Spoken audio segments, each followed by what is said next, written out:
I started working at 16, paid for my own college, saved for years. Then I bought a house and my parents said I stole my sister's future. I'll start at the beginning because that's how I tell things on Reddit. I'm Emily, I turned 31 last month and I've been working since I was 16. My parents, Mark and Linda, split when I was very small. My mom held 2 jobs for a long time, my dad was present when it suited him.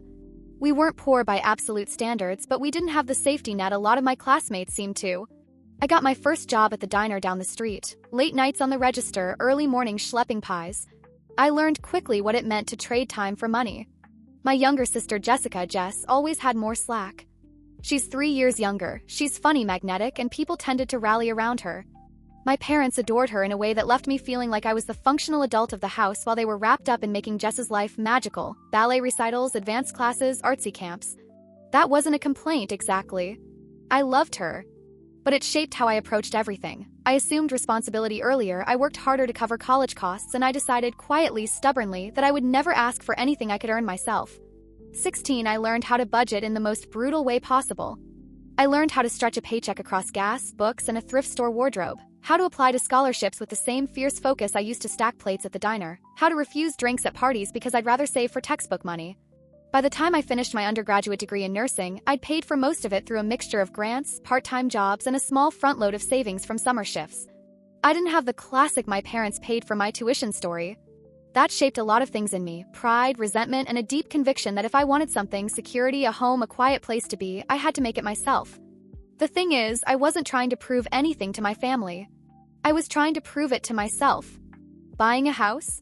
It was the clearest proof that I could build a life that didn't wobble with every family emergency. I didn't know then that the very thing I bought would become the wedge between me and the people I loved. I still remember the exact smell of that diner: coffee and lemon oil and grease and the ghost of fryer smoke. That place taught me adult math, not algebra but the ledger of life. Tips were unpredictable. The staff schedule was a mosaic of school hours and second jobs. The manager, a retired Marine named Roy, taught me how to close out a register and hold my posture when customers were rude. I worked summers at a grocery store too, pushing carts in triple-digit heat and learning how small kindnesses get you promoted to better shifts. At home, adulting started early. I'd fix the leaky faucet because Dad would say he'd get to it and never did. I'd sit with Mom while she cried after 10-hour days, sorting bills into piles and promising that next month would be better. My sister Jess did her homework at the kitchen table while I did mine in the laundry room with the dryer humming over my head. She was the kid the PDA loved. I was the kid the guidance counselor eyed as practical. The invisible rule in our family was that I would carry that practicality. I would be the one to balance the books, to patch things, to steer the household through storms. That role didn't come with gratitude so much as expectation. People respond to reliability by making more demands. Sounds grim, but there were also tender things. The way Jess would bring me a cup of tea on final exam nights, the time Mom taught me how to hem my own jeans, the Sunday we dismantled a closet together and made space for me when I moved out for the first time. There was a moral to that stretch of life. It's that responsibility becomes a muscle. I flexed it so often by the time I turned 22 that it felt like part of my identity. I learned to love my own independence without realizing how much of it was fueled by a fear of depending on other people, a fear that would both free me and eventually cost me the simplest thing: family harmony. College didn't come as a hand-me-down. My guidance counselor helped me apply for scholarships, and I worked 2 jobs through most semesters: evenings at a care facility and weekend shifts at a coffee shop. Nursing school was brutal in a way I hadn't expected. Emotional labor, clinicals that left me sleepless, exams I prepped for by night. There were nights I cried into practice tests and mornings I showed up to clinical with dark circles and caffeine trembling in my veins. But I paid for it. Not entirely. I had a tiny federal loan and a modest state grant, but the lion's share of my tuition came from my labor and hours spent applying for anything that would chip away at bills. There's a weird, intoxicating satisfaction in paying a bill that once terrified you. I remember logging into the student portal and seeing the balance change from due to paid after I scraped together 3 weeks of overtime. Felt like a magic trick performed by persistence. I didn't have the glamorous graduation photos because I was scheduled to work that day, but the sense of accomplishment didn't need a framed moment. I kept my relationships simple: friends who understood grocery runs and late-night study sessions, roommates who split rent without drama. Jess called more often then. She was in art school and thriving in a way that made Mom light up. We celebrated each other in small ways: a postcard from her during finals week, a batch of muffins I dropped off after a 12-hour shift. The family rhythm was complicated, but when it came to school, I was fiercely proud of earning my way. That pride was practical. It kept me from asking for help and fed my resolve to buy a house without relying on anyone. In hindsight, nursing taught me something crucial beyond medicine: contingency. I learned how to plan for emergencies, how to read signs, and act fast. Those instincts later made saving feel less like sacrifice and more like preparation. I never expected that my choices to protect myself would be read as a personal affront by the people who raised me, but that's a later part of the story. My first apartment was a one-bedroom above a laundromat. It was noisy on Friday nights, but I loved it. I painted the walls a tired, stubborn blue and bought a shelf secondhand that I sanded and varnished until it felt like mine. I learned the small rituals of adult life: waking up before my shift to do 10 minutes of yoga, cooking a single chicken breast 3 different ways so I'd never get bored with leftovers, folding laundry so my apartment smelled faintly like the dryer sheets I could afford. Those years were not glamorous.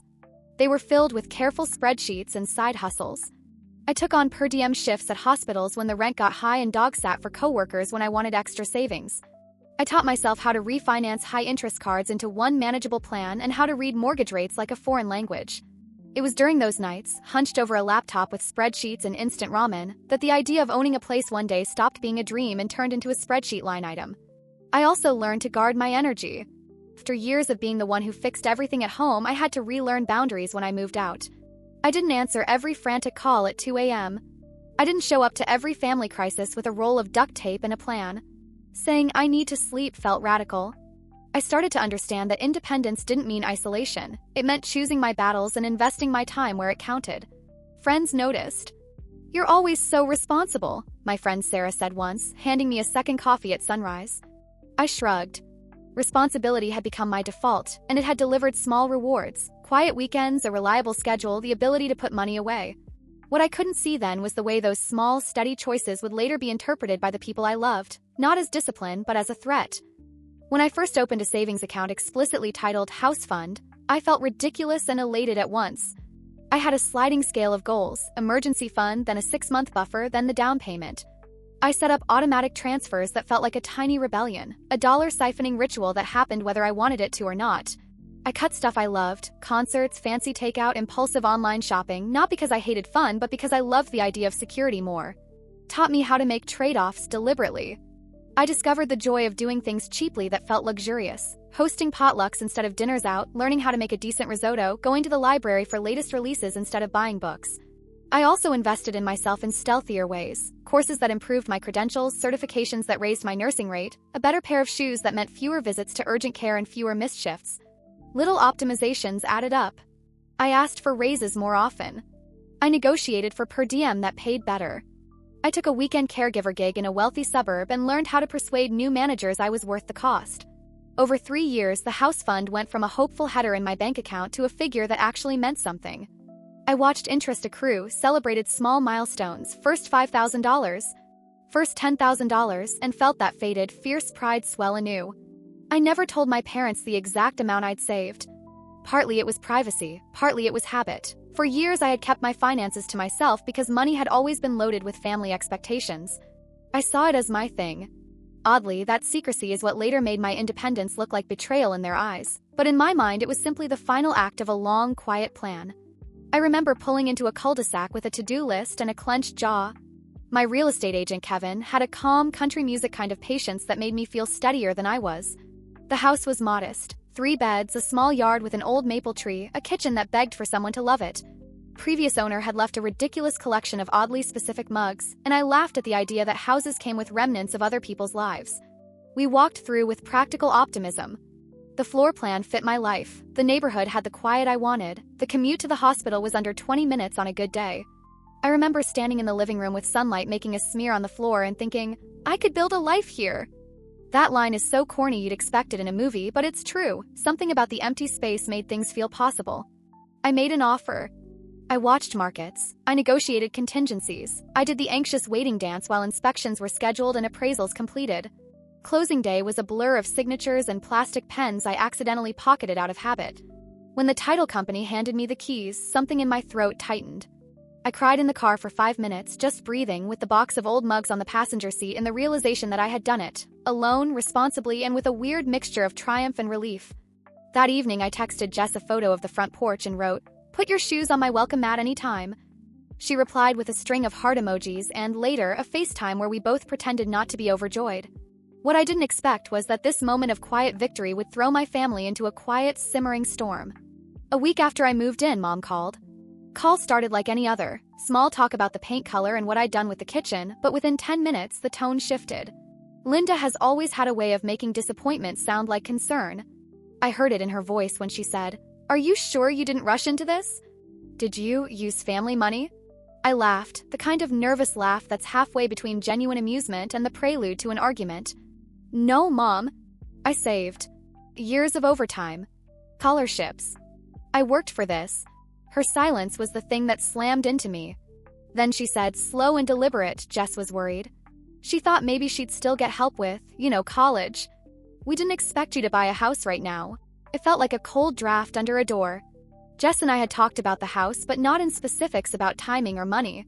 I said something unwise in my hurt. "You plan to use family money for her?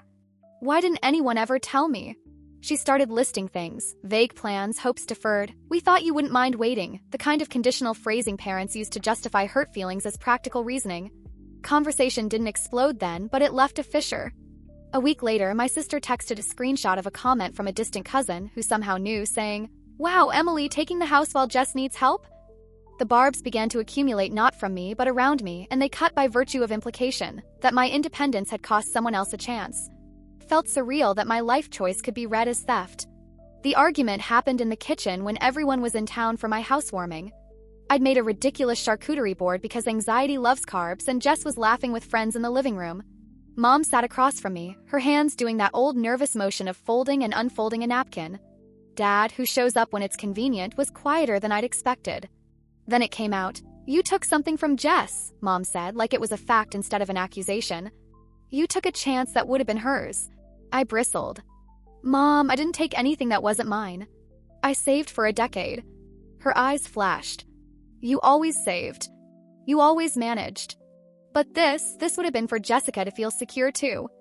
I tried to explain the details, my savings, the tax of overtime, contracts, the down payment. I told them I hadn't asked for a penny, that the house was in my name because that's how mortgages work when you put down your own money. Dad said, "When you grow up in a family, there are shared plans." Jess, who'd been oddly quiet, suddenly said, "We don't need you to be so dramatic, Mom." That line made me realize how entangled guilt and entitlement were in our family dynamic. The thing that hurt most wasn't the accusation itself. It was the implication that my years of work were somehow less legitimate than their imagined plan. My independence had been recast as betrayal. I left the kitchen with a plate of untouched crackers and a knot in my throat, realizing that success in my life had become a mirror for their regrets. Posted a slow, quiet video tour of my new place on a private account just to send to a few friends. Someone, Mom or Dad, I still don't know, took a clip of me beaming in the living room and sent it to a cousin who has a small YouTube channel. Suddenly, a local YouTuber made a short about the girl who did it alone with a headline that framed the story as drama. "Daughter buys home, family furious." Took off a little. The comment section became a battleground of hot takes. First it was small, a few rude messages, acquaintances from high school assuming they knew the whole family saga. Then a clip of Mom's folded napkin speech during the kitchen argument leaked, drowned in contextless outrage. People online started choosing sides. Some applauded me for independence, others said I'd been selfish. The part that stung was how neatly the story fit into a trope, the driven sister who beats a younger sibling to stability. The nuance of scholarships, of night shifts, of choosing to keep my savings to myself, it didn't translate well into clickbait. I had to step back. I deleted accounts, blocked numbers, and let the people who mattered most, friends who knew my history, filter through the noise. Support came in the form of messages from former coworkers saying they were proud, donations for a small housewarming fund that felt strangely tender. But the public framing changed the private argument into a spectacle. Suddenly, my family's fissures were not just between us, they were open for strangers to judge. That taught me how messy private pain becomes when the world watches. I felt exposed, judged, and oddly empowered all at once. Social media turned a complicated family pain into a moral sentence, and for a while I danced between defending myself and wondering if I'd done something wrong. Through the viral phase cooled, I realized I was tired, not just physically from work, but from the emotional weight. I started therapy. I learned how to name things, triangulation, projection, and enmeshment. My therapist, Rachel, helped me see patterns I had normalized, doing to be loved, sacrificing to avoid criticism, staying emotionally available at the cost of my own center. Therapy didn't undo the argument, but it gave me language to create boundaries that weren't cruel, they were survival. I called Mom and Dad into the living room, sat across from them, and started with, "I love you, but I will not accept accusations that my work is theft." It wasn't dramatic. It was deliberate. I explained the numbers, the sacrifices, the years of overtime. I asked them why they felt threatened by my independence. Mom cried, which took me by surprise. She admitted that when they were younger they'd made plans for Jess because of the belief that she'd need a soft landing. When my stability arrived too soon and without their orchestration, they panicked. Jess and I had a longer, quieter conversation. She told me she'd internalized similar things, that she'd expected our parents to shield her in ways I hadn't wanted. She didn't want my pity, nor did she want my charity. She wanted honesty and space to fail and grow on her own terms. That conversation was the turning point. Didn't fix everything overnight, but it shifted the dynamic from accusation to confusion. People stopped performing grief for a lost plan and started talking about the realities we'd been avoiding. Reconciliation was not a one-time moment. It was a series of small, hesitant steps. I set boundaries. No unsolicited financial advice, no public airing of private complaints, and mutual respect during family gatherings. Mom admitted she'd been jealous in ways she hadn't recognized. Dad offered a clumsy apology about not being consistent when I was young. Jess and I rebuilt trust slowly. She asked for a loan to help with a deposit on a small apartment, and I helped, not because I felt obligated, but because I wanted to. It was important to make that gesture on my terms. The viral clip receded into our shared history like a storm. Comment threads quieted. I hosted a barbecue where no one talked about money. We talked about recipes and neighborhood gossip like normal people. There were awkward silences and moments of regression. Mom still slipped into "you should wait" territory sometimes, but I learned to redirect with a calm, practiced phrase. "My plan is my responsibility and I'm okay." Most importantly, Jess and I found common ground. She sent me a photo of her tiny studio with new curtains and an incredulous caption, "I picked curtains!" I felt a warmth not from pride in material things, but from the simple knowledge that she was building something for herself. Our relationship shifted from rivalrous to companionable. I still carry the lessons of the fight, that independence can be misread, that family expectations are weirdly persistent, but I also carry the softer knowledge that repair is possible when people are willing to own their feelings and work differently. Date. 6 months after the housewarming hit the internet, things are quieter and steadier. The YouTube video is now a footnote, occasionally resurface in a comment thread and then die away. Jess moved into her studio with a paid deposit and a job that she actually loves. She called me last week with a tiny victory. She'd been promoted at work after someone noticed the mural she'd painted in the break room. I felt something like relief and genuine joy. Mom and Dad are doing better too, not perfect, but better. Mom apologized more sincerely after an awkward Thanksgiving where she'd tried to segue into helpful suggestions, and I gently put a hand on her arm and said, "I see you caring and I love you for it, but this is my life." She blinked and laughed at her own overreach, which felt like progress. Dad has been showing up more for Jess, actually attending one of her gallery openings and asking intelligent questions about her process. Small, but it feels like growth. Me? I'm planting bulbs in the yard, learning what perennials survive our winters, and finally buying furniture that doesn't come from a moving box of temporary. I still work my shifts and I still budget with obsessive spreadsheets, but I've started a little ritual, a slow cup of coffee on the porch every Saturday where I list 3 small things I'm grateful for and 1 boundary I want to hold that week. It's stubborn and simple, and it's mine. If there's a moral here, it's messy. Independence doesn't make you a villain to those who expected something different from your life. Families make plans, people change, sometimes those things collide. We're still learning to live with each other's choices, but there's less accusation now and more curiosity. That, for me, is everything.